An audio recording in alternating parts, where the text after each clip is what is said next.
This knife is called the Bauhaus Wedge. It is a seashell called pen shell. The yellow parts are made of gold. Then we've got a piece of meteorite there, a meteorite inlay that actually protrudes quite a lot, and I think gives it a really interesting look. Now, as you can see, there are angles everywhere. The design, as I said, is really crazy. On the thickest part, it's probably almost as thick as the handle. Let's just open it right now and show you the overall design of the knife. Very nice design. And look at that amazing blade. Thickest blade I've ever seen, I think, so far, especially on a folding knife, with a very nice angled tip right there. I'm not sure you're gonna be able to see it, but in order to allow the blade to go in the handle, he's also chamfered the inside of the handle. Not sure the camera is gonna catch that. Oh, sorry for the dust. The lights are so powerful that any type of dust you can see. But yeah, basically the inside is chamfered. That way the blade can get in the handle, and tolerances on this thing is, I mean, they are absolutely crazy. Just amazing.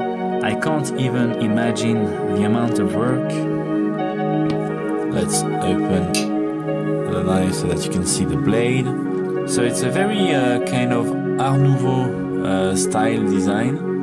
Very organic. You can see curves everywhere, which I think is pretty cool. Now, the main feature of this knife is definitely the blade.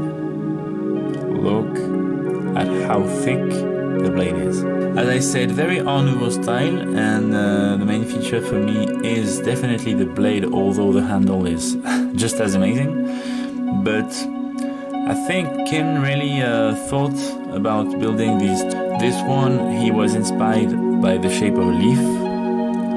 So again, very organic, inspired design. On this one, you've got a hollow grind.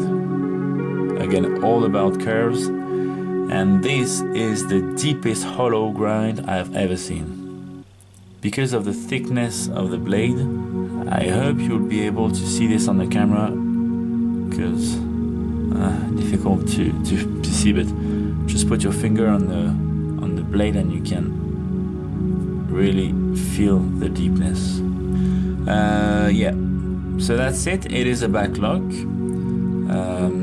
and let's probably just take a closer look to the little details. What I really like when it's closed is that the shape of the handle follows the shape of the blade. Materials, we've got mainly steel, and then 14 karat gold inlays, and as I mentioned, mother of pearl inlays. The inlays are also made in a very more Art Nouveau style, made by a French knife maker called Jean-Pierre Suchera. This one is called the Sirius, just like the brightest star that is visible from the earth. We have a Damascus made by Devin Thomas. I think it's the herringbone pattern, because he makes very different patterns. It's stainless Damascus, so that's quite nice. I like it because I don't have to worry about the rust. The handle is made of two thick pieces of titanium with the same Damascus inlaid in it. The dimensions are quite classic. The blade is about 9 centimeters, which is 3.5 inches.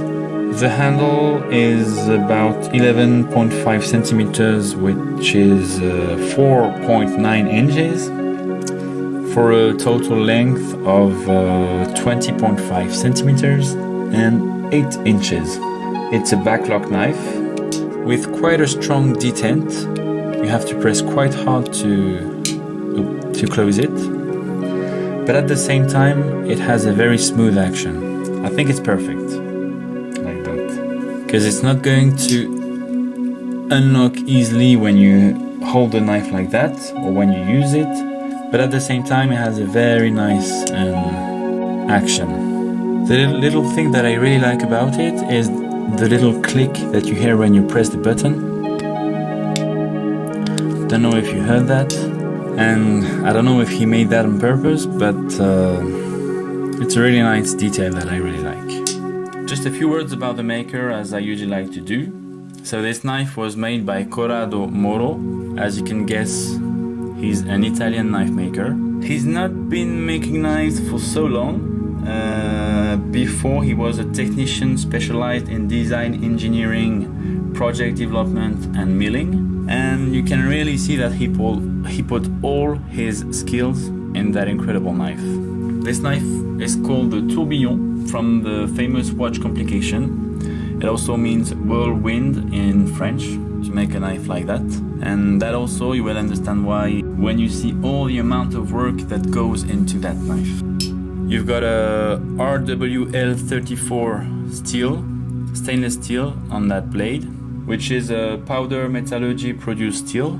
So a very high quality stainless steel that now has become quite a standard in high-end knives. The harness is 60 Rockwell. As you can see, it's a lockback. It's set on ball bearings, so it has a very smooth action.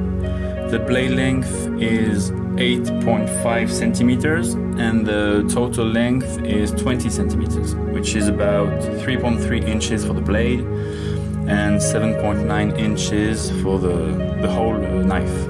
This whole knife is just amazing. The quality, the craftsmanship, the design, the precision in which it's made, it's just mesmerizing.